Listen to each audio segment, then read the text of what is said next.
Armenia and Innovation, Time to Challenge the Stereotypes. Article by Toroyan, published on July 2, 2025, on EVN Report. Debates over the government's actions in science, technology, and innovation have recently gained momentum, as more people realize the importance of good policymaking.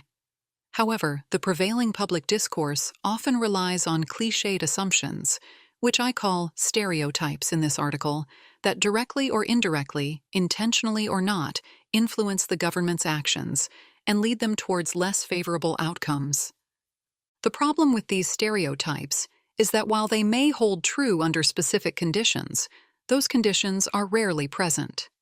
Each assumption depends on certain prerequisites, such as aligned institutional frameworks, comparable ecosystem maturity, or shared development goals, which are often missing. When these contextual factors are overlooked, resulting actions can be misguided or ineffective. It's therefore essential to recognize the limits of such generalizations and approach them with critical awareness. Below, I present 5 stereotypes commonly encountered in public discourse and explore how they distort both formal policymaking and broader strategic decision-making within the innovation ecosystem, including by NGOs, foundations, and other actors shaping the field through programs, projects, and initiatives. Investing in science and R&D leads to innovation. One of the most common stereotypes about innovation is the belief that real innovation comes from groundbreaking technological discoveries. This thinking, shaped by decades of media narratives from developed countries, creates the subconscious assumption among the Armenian public that only such breakthroughs can drive the country's growth. Stories of radical innovations, corporate R&D success, and disruptive technologies dominate the discourse, reinforcing the idea that innovation is synonymous with scientific advancement. While R&D-driven technological progress has revolutionized industries and fueled economic growth, this view overshadows a more prevalent and accessible source of innovation. In reality, innovation extends far beyond high-end scientific research, patents, and sophisticated R&D. It often takes the form of incremental improvements, refined processes, upgraded business models, and strategic imitation of existing products or services. More importantly, these types of innovation are particularly relevant for small developing countries like Armenia, where firms typically lack resources for high-end scientific research. Instead, market disruptions come from adaptation and imitation, which rely on strong managerial practices, the ability to identify and adapt relevant technologies, reverse engineering, problem-solving, and modern production processes. The challenge with this stereotype is that focusing exclusively on a handful of firms capable of high-tech or science-based innovation risks overlooking broader economic opportunities. In Armenia's context, firms rarely begin with world-leading innovation capabilities. Instead, they develop them over time, learning through trial and error, refining their operations, and leveraging simpler yet effective forms of innovation. Recognizing this reality is crucial for designing policies and public actions that foster a more inclusive and dynamic innovation ecosystem, rather than one that revolves around a few elite players. Building the infrastructure makes innovation happen. When discussing innovation promotion, there is a growing tendency to view science parks, technology transfer offices, incubators, and other innovation-related infrastructure as the key to fostering innovation. This approach stems from the misconception that innovation is born primarily in high-tech facilities, modern labs, research centers, and specialized hubs, rather than in a broader ecosystem of interactions and incentives. However, much like the previous stereotype, this thinking misses the bigger picture and often leads governments and other ecosystem actors astray. Hard infrastructure alone does not create innovation. Without the right complementary factors, these spaces risk becoming nothing more than buildings. A technology transfer office, for instance, will do little to drive real innovation without strong intellectual property protections, proper research incentives, or mechanisms to support applied, commercially viable innovation. Instead, The focus should be on fostering a dynamic environment where knowledge flows freely, collaboration thrives, and businesses can experiment and grow. Infrastructure should serve as a facilitator and amplifier of these processes, not as a substitute for them. What worked elsewhere will work here too. For many years, the prevailing sentiment has been to replicate Silicon Valley or mimic the successful policies of innovation leaders like Israel, Ireland, or Taiwan. While these aspirations are well-intentioned, they create a misleading perception that following these models is the only way to become an innovative country. This approach not only prevents Armenia from developing its own growth formula, but also leads to frustration when copied interventions fail, draining motivation for future initiatives. This is not to say that learning from successful examples is unimportant. On the contrary, it is essential. The problem arises when policies are simply duplicated without considering local realities. There are two key reasons why this approach often fails. First, benchmarks are frequently drawn from fundamentally different contexts, often from developed countries with well-established institutions.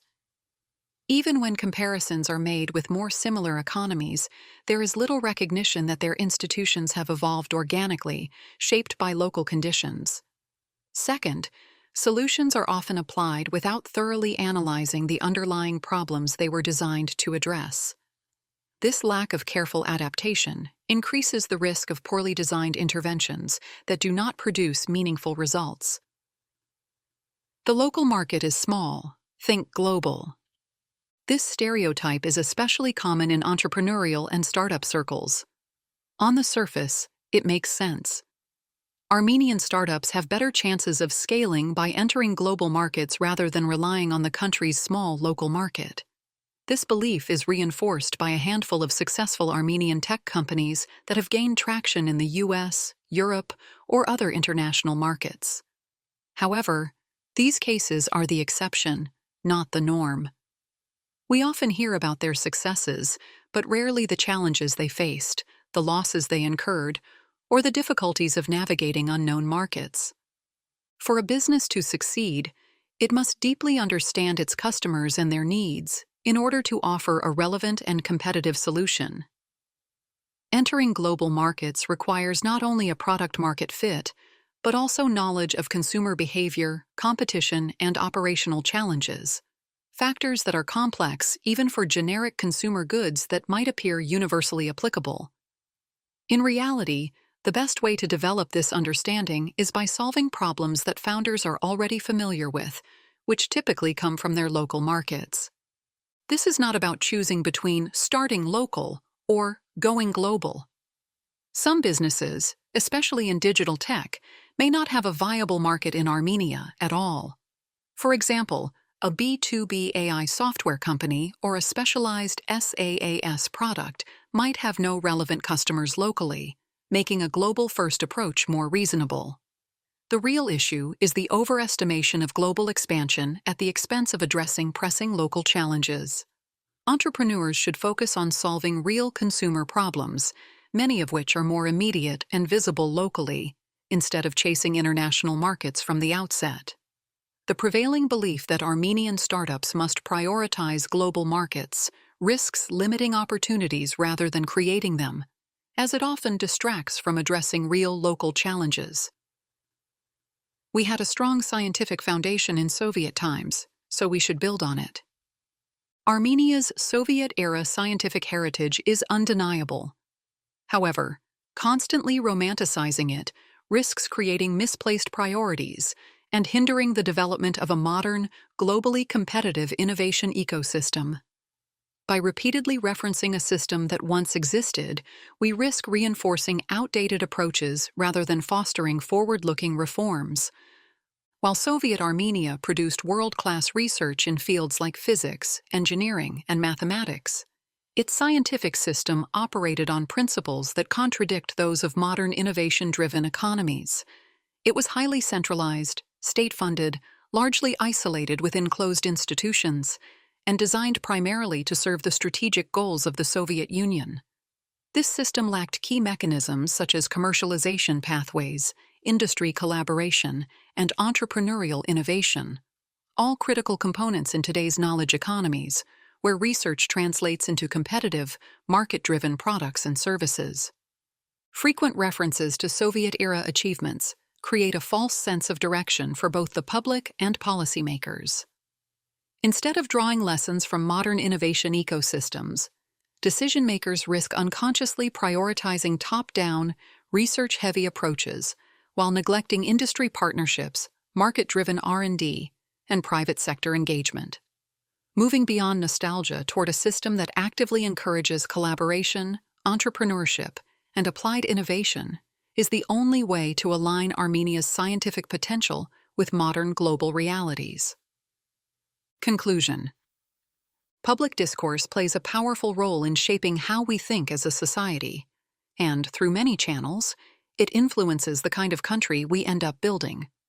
That's why it's worth paying attention to the ideas we hear most often, especially when they turn into unquestioned truths or widely accepted stereotypes. This article doesn't claim to judge which narratives are right or wrong. Instead, it aims to show how adhering too rigidly to them, without reflection or adaptation, can quietly close off other, potentially more valuable ways forward. When we constantly view innovation and development through these familiar lenses, we risk missing out on approaches that might better serve us. Revisiting these dominant ideas, or simply looking at things from a fresh perspective, can help send stronger signals, not just to policymakers, but to everyone who plays a role in shaping Armenia's future.